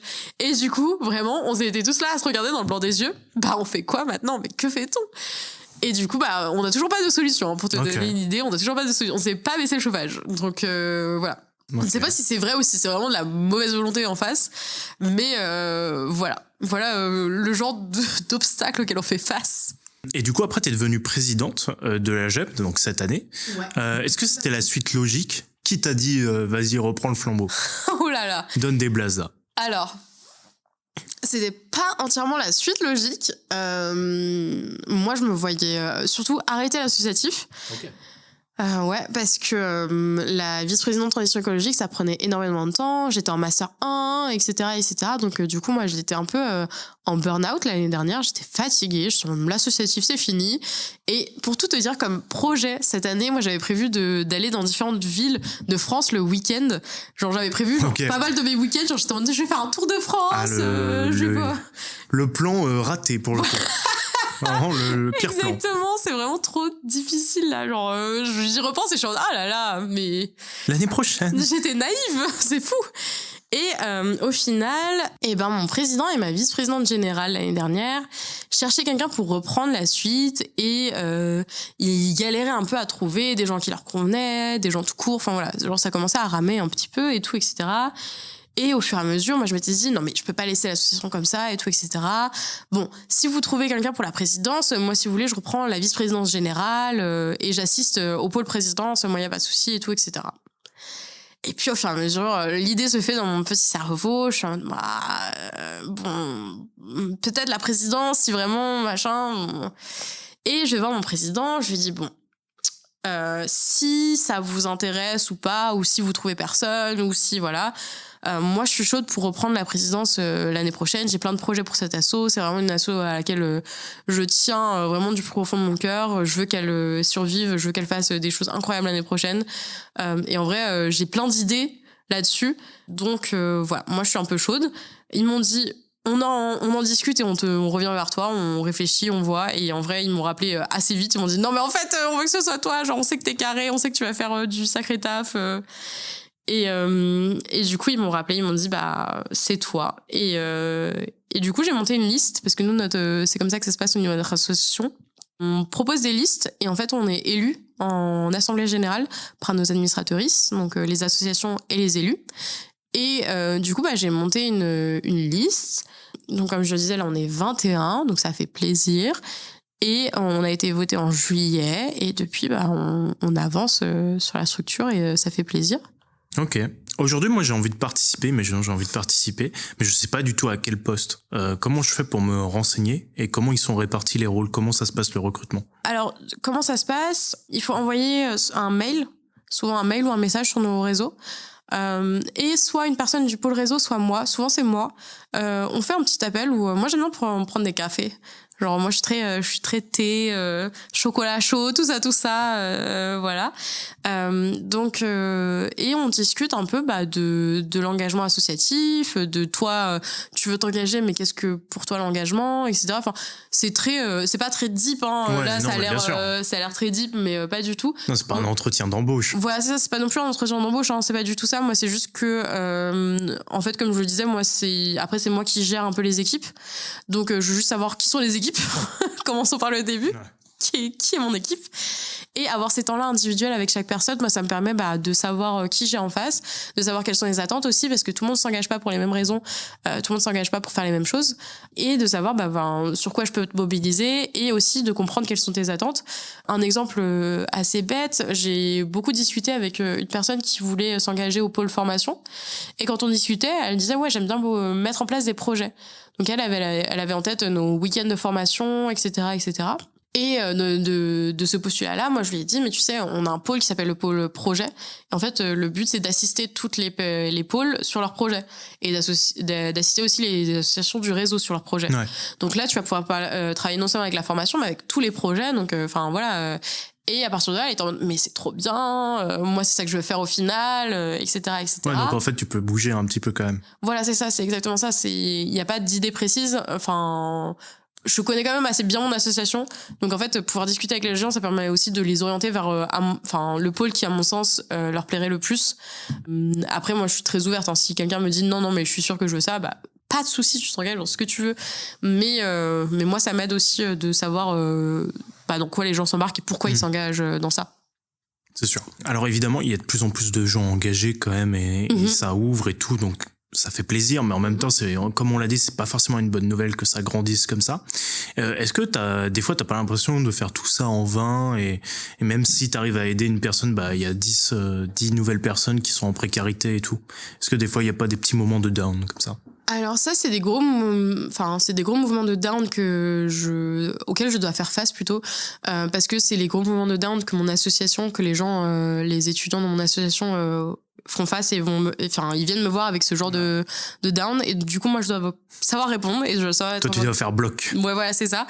Donc je me permets pas trop d'avoir ce genre de down. C'est vrai que je m'immerse à fond sur les gens de mon bureau et sur leur bien-être, sur les gens de mon réseau et sur leur bien-être, pour éviter de penser à tout le reste. La réponse que je leur donne à chaque fois, c'est on se concentre sur ce qu'on fait et pas sur ce qu'on fait pas. Et ça te permet d'avancer dans la vie. Donc voilà, tu te concentres sur ce que tu as fait. Tu prends, quand tu as des moments comme ça, tu prends un temps de recul. Vraiment, tu te poses sur tout ton mandat, sur tout ce que tu as fait, sur tout ce que tu as accompli. Qu'est-ce que serait le monde si tu n'avais pas fait tout ce que tu avais fait? Et il y aurait telle personne qui aurait pas pu avoir accès à ça. Il y aurait telle personne, et c'est hyper insultant envers ces personnes, et c'est hyper insultant envers toi si tu prends pas en considération leur importance, et ton importance, et l'importance de tes actions. Donc tu respires, on respire, et moi je suis en train de te dire que je suis hyper fière de tout ce que t'as fait et de tout ce qu'on a fait. Donc sois fière aussi. Et en général, après ce genre de pep talk qui dure, je suis reboosté perso là. Moi, là c'est la version accélérée, mais en général ça dure un peu plus longtemps. Ouais. et on est reparti et on va de l'avant. Un truc qu'on entend aussi énormément, c'est qu'il y a une fracture générationnelle. Donc ça, c'est quelque chose aussi qu'on entend au niveau de la transition écologique, de les jeunes, ils sont engagés au niveau environnement, ou là, les jeunes, ils sont engagés au niveau social ou au niveau associatif. Je trouve que c'est assez faux, parce que pendant notre parcours, on rencontre plein de gens, enfin d'âges différents, de backgrounds différents, mais tout le monde est engagé au même niveau, tout le monde est engagé et c'est beau à voir. Et en fait, on se crée vraiment une communauté, que ce soit les vieux de l'association, qui sont vraiment bien avancés, tu vois, genre ils sont dans la quarantaine et ça y est, ils sont plus étudiants et c'est sûr, tu vois, mais ils sont toujours aussi engagés et ça fait trop plaisir. Ouais. Et je trouve que ça nous aide pas trop de dire on reste entre jeunes et on fait notre truc et nous on est engagés et on est face aux autres. On travaille tous ensemble pour créer un monde meilleur. Enfin, c'est hyper utopique ce que je suis en train de dire, mais enfin, c'est un peu ça aussi notre c'est pour ça qu'on avance. C'est le but final au final. Voilà, c'est ça. Et en fait, on voit vraiment des différences et c'est pour ça aussi qu'on pense pas que ce qu'on fait c'est en vain. C'est que voilà, quand on a en face, on a les institutionnels qui nous suivent, qui sont en mode oui, non mais totalement, votre projet il est beau, votre projet on va le subventionner, votre projet on va le soutenir. On se dit non, on n'est pas là pour rien et on fait ainsi bouger les choses à notre niveau. On sait que si les choses bougent lentement. Ça, c'est un truc aussi auquel il faut faire face. Il faut faire face au fait que les choses bougent lentement. Et ça, on le sait. Il y a des choses qui vont bouger plus vite que les autres. Et ça, on le sait aussi. Mais il y a des choses qui vont prendre du temps. Et ça, il n'y a pas de souci. Mais on met en place. On fait des stratégies. On ne pourra pas mettre en place cette année, mais on a fait la stratégie. Donc les PIO, quand ils vont reprendre, ils auront la stratégie faite et ils auront juste à mettre en place, à appliquer. Et après, ils vont devoir faire des plaidoyers. Ils vont devoir aller parler Pierre, Paul, Jacques, tout le monde, mais c'est pas grave, ils vont faire ce taf-là. Ouais. Et on se fait confiance aussi de génération en génération. Et je pense que ça aide aussi énormément. On fait énormément confiance aux générations futures pour porter nos projets. Et comme les générations précédentes nous font confiance pour porter leur bataille et leurs projets, on se fait tous confiance et je trouve que c'est extrêmement beau, quoi. C'est beau. Alors j'aurais aimé qu'on s'arrête là-dessus, mais j'ai d'autres petites questions malheureusement. Continue. Mais comment vous faites pour faire parler de vous, à part sur les réseaux sociaux avec vos propres réseaux, mais comment vous faites pour faire connaître les Agorae et l'AGEP? On se fait relayer par les institutionnels, c'est aussi à ça que servent nos rendez-vous. On se fait relayer par les universités, notamment par les assistantes sociales. S'il y a besoin, quand on fait des projets, on les envoie aussi à la mairie de Paris. D'ailleurs, un truc hyper important, je sais pas si les jeunes qui nous écoutent sont au courant, mais la mairie de Paris a ouvert le quartier jeune, qui est un nouvel espace qui a ouvert dans Paris Centre, qui est un espace qui est vraiment incroyable et auquel tout le monde peut avoir accès. Il y a un espace de travail, vous avez des permanences psychologiques, donc avec des psychologues qui sont là pour vous écouter tout le temps. Vous avez aussi une partie orientation qui peut vous aider à trouver un job étudiant si vous avez besoin, et vous avez énormément de choses, des distributions alimentaires aussi qui sont là-bas, donc en fait c'est un endroit où ça vaut le coup, même si vous voulez vous balader juste pour en apprendre plus, allez-y, vous trouverez forcément quelque chose qui vous intéresse, et c'est à travers ce genre de choses aussi et d'initiatives que nous on se fait connaître. On va déposer nos flyers, on récupère leurs flyers, comme ça on les distribue, enfin voilà, c'est aussi un jeu de relations sur notre territoire, de donnant au final. Voilà, c'est ça, donnant et de relations sur notre territoire. Eux ils sont là pour les jeunes et nous on est là pour les jeunes, donc on s'entraide aussi tous et on essaie de se faire connaître comme on peut. Ok. Voilà. Aujourd'hui, de quoi les Agorae elles ont besoin le plus? Aujourd'hui, je dirais qu'on a besoin en priorité de bénévoles. On a besoin en priorité de bénévoles. Ça, c'est très, très important. Écoutez ça, les jeunes. Ouais, écoutez-nous, venez nous aider. On a vraiment besoin de bénévoles et de gens qui s'engagent au niveau de l'association. Donc, en tant que chargé de mission et de vice-président, etc. Justement, pour faire vivre les Agorae et pour potentiellement, comme je disais, là, on est arrivé au maximum de nos capacités humaines. Mais si on veut les développer et ouvrir, du coup, de plus en plus d'Agorae, il va nous falloir de plus en plus de monde. Nous, on essaiera de s'adapter au niveau financier. Et voilà, pour l'instant, c'est pas trop la question. Enfin, si, c'est toujours une question, la question financière, hein, mais voilà. Mais là, il nous manque des moyens humains. Okay. Et c'est vrai que ça nous aiderait énormément d'avoir de plus en plus de moyens humains et de personnes qui s'engagent au niveau des Agorae pour nous aider, en fait. Mmh. Ok. Qu'est-ce que justement tu voudrais dire à ces gens qui pourraient être tentés et tout de venir rejoindre les Agorae et l'AGEP? Et bien l'AGEP et les Agorae, c'est une aventure qui est vraiment incroyable. Enfin, les retours qu'on a aussi de personnes, et ça je le dis sans mensonge, sans filtre, c'est vraiment que tout le monde est vraiment extrêmement heureux d'avoir participé à cette aventure-là. Vous avez cette chance-là de vous engager à la hauteur que vous pouvez. Voilà, il n'y a pas d'engagement qui est subi, on vous demande pas plus que ce que vous pouvez donner. On prend vraiment ce que vous pouvez nous donner, et chaque heure que vous pouvez nous donner, c'est vraiment un gain pour nous, c'est un gain aussi pour face à la précarité étudiante. On fait vraiment des belles choses avec des belles personnes, et ça compte, et ça marque pour toute une vie. Et voilà, et je pense que danser la Macarena avec 20 inconnus, ça fait vraiment une bonne impression. Ça fait plaisir. Et ça fait plaisir. Et vraiment, c'est des moments aussi hyper agréable, parce que vous êtes en face de personnes qui s'engagent aussi pour des bonnes choses, donc vous êtes en face de belles personnes aussi, et vous vous connectez hyper facilement, même avec des gens qui sont vraiment très différents de vous, et ça c'est trop sympa. Toi t'es là depuis 2 ans à l'AGEP et 3 ans dans le milieu associatif, qu'est-ce que ça t'a apporté?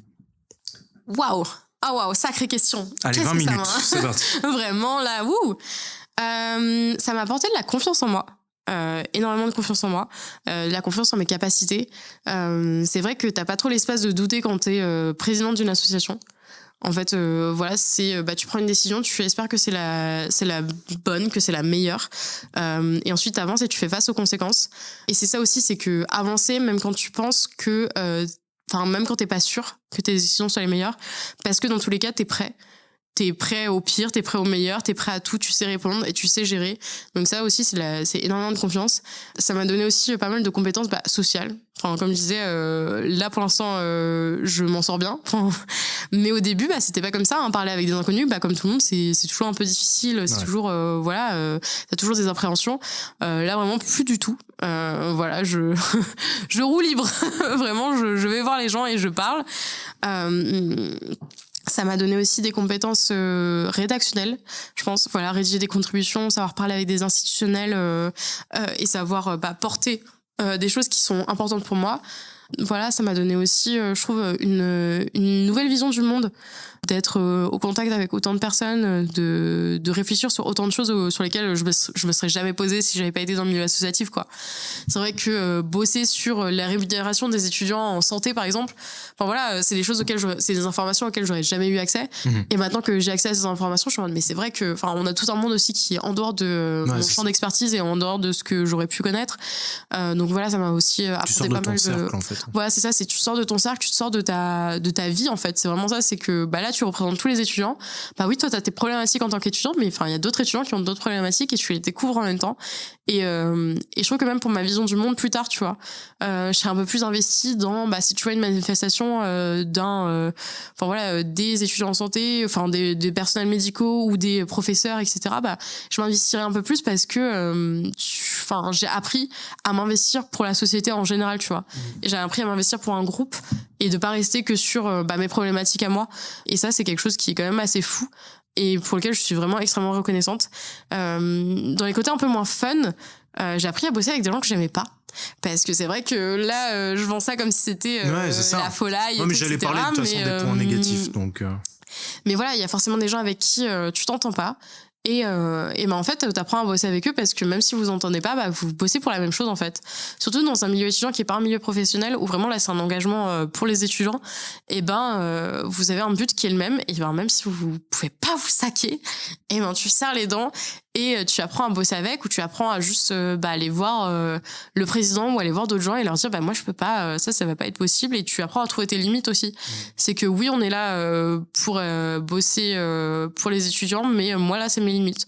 J'irais pas me faire chier toute la soirée à faire ça parce que moi ça me plaît pas et j'ai pas envie de le faire. Donc voilà, un peu à être plus affirmé dans ces positions. Donc c'est essayer de déterminer ses limites. C'est quelque chose que j'avais du mal à faire aussi avant, poser mes limites, savoir vraiment dire là c'est non, là c'est oui.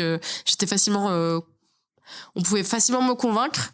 Là c'est vrai que c'est un peu plus difficile. Une fois que j'ai dit non, c'est d'où le surnom aussi la dictatrice, c'est que une fois que j'ai dit non, c'est non, et on reviendra pas là-dessus, et je sais que je reviendrai pas là-dessus, et peu importe quels sont les arguments en face, voilà. Et du coup, je trouve que c'est pas mal de compétences et pas mal de savoirs avec lesquels je repars, et je suis émotionnelle alors qu'il me reste encore 6 mois de mandat. Ça a été quoi le plus gros défi que tu as eu à faire dans l'association? Le plus gros défi, de mon point de vue, c'est reprendre après une personne qui avait des habitudes de travail totalement différentes. Parce que en fait, vous avez les mêmes interlocuteurs. Donc voilà, que ce soit les universités, la région, etc. Mais eux, ils sont habitués à une certaine manière de communiquer ou à une certaine régularité ou à une certaine non-régularité. Ouais. Et toi, en fait, tu reprends après.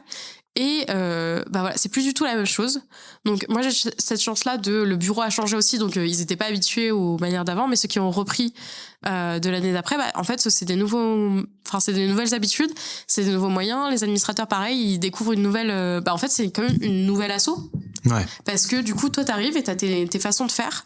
Et soit tu t'adaptes à celle ancestrale qui existe déjà, soit tu crées tes nouvelles. Et du coup, je trouve que ça a été assez challengeant les 3 premiers mois de vraiment reprendre après quelqu'un qui avait vraiment des habitudes de travail différentes. Voilà, j'ai dû m'adapter, j'ai dû faire un peu à ma sauce, j'ai dû faire quand même pas mal de choses. Mais ouais, c'est vraiment la période de passation qui est quand même la plus difficile, je trouve. Bon, dans 6 mois, c'est fini, on vient de le dire. Sous l'émotion. Est-ce que après c'est fini, ou est-ce que tu te vois encore un peu dans l'associatif, mais peut-être de loin, ou dans l'associatif plus privé, je sais pas, un club de badminton, je sais pas pourquoi, tu vois, mais un truc comme ça, enfin, ou alors au Resto du Cœur, tu vois, je dis un truc comme ça, mais autre chose. Alors, question très difficile parce que comme je te l'ai dit tout à l'heure, moi, la même période l'année dernière, je disais que je reprenais pas du tout, tu vois. Donc, j'ai envie de te dire, pour l'instant, je pense que je reprendrai pas parce qu'en plus, je suis en master 2, donc là, je pense que le milieu associatif, ça y est, en tout cas étudiant. Potentiellement travailler dans une association parce que moi, comme je disais, je suis en master de politique environnementale, donc potentiellement dans une association environnementale. Ouais. Je m'écarte pas cette possibilité-là, mais on a ce poste dans nos associations qui s'appelle le comité de veille. Donc le comité de veille, en fait, c'est des vieux qui s'assurent que tout ce que les PIU font et tout ce que les membres du bureau actuel font sont statutaires. Parce qu'on a des statuts dans les associations, c'est le règlement, enfin on a des statuts et un règlement intérieur, donc c'est un peu la loi de l'association, et le comité de veille il s'assure que tout est bien statutaire et tout est bien réglementaire. Donc il y a ce poste qui existe, voilà, on m'en parle depuis un certain temps, on est en mode mais Lina, tu vas pas nous quitter comme ça. Faut que tu restes un petit minimum. Mandat de comité de veille, voilà. Moi, je suis pas très fan de l'option j'ai été à la présidence et ensuite j'ai ce statut de comité de veille parce que j'ai encore le nez, enfin je suis encore un peu trop proche, j'ai l'impression de l'association. On est proche de l'ingérence de est-ce que je vais pas donner des conseils à la présidence actuelle. Voilà, j'ai peur de ce côté-là dans le sens où là pour l'instant l'association c'est mon bébé où vraiment je lui investis corps et âme et vraiment je suis en train de le façonner à ma façon, mais il faut que je laisse la nouvelle personne. Dans 6 mois, c'est fini, quoi. Ouais, voilà, c'est ça. Ouais. Faut que je laisse la nouvelle personne façonner l'association comme elle le souhaite. Et j'ai peur que en tant que comité de veille, voilà, je sois pas assez. Elle est en train de tout gâcher. Voilà, c'est ça. Mais alors que, enfin, je suis quand même très. Je suis pas méchante, je vais jamais dire ça, tu vois, mais je vais dire est-ce que t'es sûr que tu veux faire ci comme ça, est-ce que tu ferais pas ça plus comme ça, j'ai vu que vous aviez fait ci, j'ai vu ce que vous avez fait ci, vous êtes sûr, donc j'aurais pas fait comme ça, mais je te laisse faire. La grosse conne insupportable, tu sais. Non mais voilà, mais en tout cas voilà, j'ai cette option là. Pour l'instant je me dis je vais peut-être passer 1 an sans rien. Et l'année d'après, s'ils ont besoin d'un comité de veille, pour l'instant, je reviendrai en mode coucou les gars, si vous avez besoin, pourquoi pas. Mais pour l'instant, moi, je partirai sur rien du tout. J'ai bien envie de me reposer là après un master 2 et une présidence d'association en parallèle. Mais rien n'est moins sûr, hein, parce que voilà. Ouais, ça se trouve, dans 6 mois, t'auras changé et tu vas dire non, mais mettez-moi dans le conseil d'administration. Enfin, veille, comité pardon. De veille, ouais. Je suis en mode non, je reste, s'il vous plaît, je veux rester à tout prix. Bon, on arrive à peu près à la fin. Je voulais savoir, est-ce qu'on peut te retrouver, que ce soit sur les réseaux sociaux ou pour avoir des informations sur l'association, carrément, les réseaux sociaux de l'AGEP ou des Agorae? Oui, bien sûr. Alors, du coup, nous, on a les réseaux sociaux des Agorae. Donc, ça s'appelle Agorae Paris. Agorae Paris. Donc, sur Instagram, on a le réseau Agorae Paris Instagram. Et sur Instagram et Facebook pour l'AGEP, donc AGEP, donc voilà, Association Générale des étudiants de Paris, sur Instagram, Facebook et LinkedIn. Donc voilà, n'hésitez pas à nous suivre, n'hésitez pas à poser des questions si vous avez besoin. Mon Insta est privé, c'est pour mes potes, mais mon Facebook, vous pouvez me contacter sur Facebook à Lina Abra, H-A-B-R-A. Donc voilà, normalement c'est noté que je suis présidente de la GEP, donc sur la longue liste de Lina Abra qui existe, vous allez me retrouver. Donc voilà, n'hésitez pas à nous contacter si besoin. Parfait. Et est-ce que tu as quelque chose, un dernier mot à dire peut-être ? Un dernier mot, pas vraiment de dernier mot, si ce n'est j'espère que vos vies étudiantes se passent bien, vraiment que vous réussissez à trouver votre équilibre, et si jamais vous avez, de ce que je vous ai dit, quelque chose vous plaît ou quelque chose vous plaît pas, moi je suis vraiment ouverte au débat, et si vous voulez tester l'engagement associatif, n'hésitez pas à nous contacter parce qu'on est vraiment une belle association et on a un beau réseau. Donc vous êtes les bienvenus. Lina, merci beaucoup d'être venue nous parler des Agorae, de la GEP, de tout ça, ça fait vraiment plaisir. Merci à toi pour l'invitation, ça m'a fait plaisir d'être ici. Moi aussi, c'était pareil, ça m'a beaucoup intéressé. Je pense que les gens aussi, derrière les ondes, évidemment. Mais merci à vous d'avoir écouté cette émission. J'espère que ça vous a plu et intéressé à vous pencher sur les travaux des différentes associations. Alors on a parlé de Paris, là pour le coup, mais vous avez des Agorae un peu partout en France, donc vous allez sûrement en trouver une autour de vous. Donc si ça vous intéresse, n'hésitez pas. Et puis en tout cas, si ça vous a plu, n'hésitez pas à vous abonner à ce podcast. On se retrouve la semaine prochaine pour un nouvel épisode un peu plus classique. Cette fois-ci, on va présenter des études. Mais en tout cas, si ça vous a plu, n'hésitez pas à le noter sur iTunes avec votre plus belle critique, sur Spotify, sur Deezer, on est partout. Donc voilà, n'hésitez pas. J'ai créé un compte Twitter, @qu'est-ce que tu vas faire, et un compte Insta, comme ça il y en a pour tout le monde, où je relaye les infos du podcast. On va pouvoir retrouver les comptes Insta des Agorae, de la GEP, de tout ça. Donc voilà, n'hésitez surtout pas à le suivre. Et puis sinon, on se dit à très très vite, puisque je crois que j'ai tout dit. J'espère que tu sais maintenant un peu plus ce que tu vas faire plus tard. À très très vite pour un prochain épisode. Salut. Au revoir, merci à tous. Que se passe-t-il? Moi, je te dis, qu'est-ce que tu veux faire? Et tu me réponds, je n'en sais rien, que veux-tu faire? Là, je n'en peux plus. Je suis en bout du rouleau. J'ai envie de rentrer, me foutre mes 100 francs et terminer mon soir. Je pense qu'il est un peu trop tôt pour faire un choix. D'accord. Mais mon choix est fait. Ah, donc vous avez choisi. Bon, récapitule dans le calme. Bon voyage, arrivederci, sayonara, adieu, bon débarras, bon vent, que le diable t'emporte à 312 km. Qu'est-ce que vous faites mercredi prochain? Mercredi prochain, rien. Parfait. L'ami chez qui on devait aller ce soir redonne un dîner, vous êtes bien sûr invité. C'est vraiment très gentil, ça. Non, c'est normal, on vous a raté aujourd'hui, on ne va pas vous rater la semaine prochaine.